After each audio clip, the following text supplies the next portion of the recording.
আমাদেরকে বলতেন, তোমরা কি কেউ কোনো স্বপ্ন দেখেছো? তোমরা কি কেউ কোনো স্বপ্ন দেখেছো? যদি কেউ স্বপ্ন দেখতো তো তার স্বপ্নটা বলে দিত, আল্লাহ রাসূল সেটা ব্যাখ্যা করে দিত।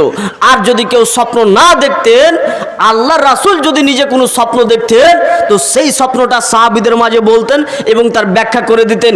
একদিন আল্লাহ রাসূল বলছেন, শোনো, তোমরা কি কেউ স্বপ্ন দেখেছো? সাহাবীরা বললেন, জি না, আমরা কোনো স্বপ্ন দেখিনি। তখন আল্লাহ রাসূল বলছেন, শোনো, আমি আজকে রাত্রে একটা স্বপ্ন দেখলাম। স্বপ্নটা কি? দুইজন ব্যক্তি আমাকে দুই হাত ধরলেন, দুই হাত ধরে আমাকে নিয়ে যেতে শুরু করলো শাম এবং সিরিয়ার দিকে। আপনারা একটু আওয়াজ কম করবেন। শাম এবং সিরিয়ার দিকে আমাকে নিয়ে যেতে লাগলো।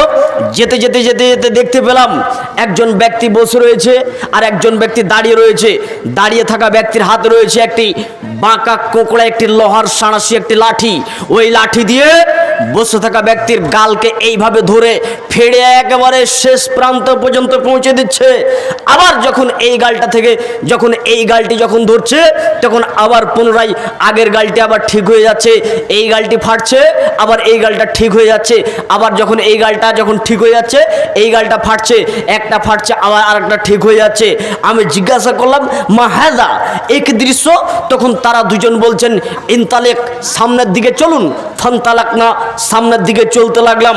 যেতে যেতে দেখতে পেলাম একজন ব্যক্তি চিত হয়ে এইভাবে মাথা চিত করে আকাশের দিকে মাথাটা করে রয়েছেন। আর একজন ব্যক্তি তার মাথার সামনে এক বিশাল আকারের একটি পাথর নিয়ে এইভাবে দাঁড়িয়ে রয়েছেন। দাঁড়িয়ে থাকতে থাকতে হঠাৎ করে পাথরটা তার মাথার উপরে মেরে মাথাটাকে ভেঙে চৌচির করে দিচ্ছে। পাথরটা ছিটকে আরো দূরে চলে যাচ্ছে।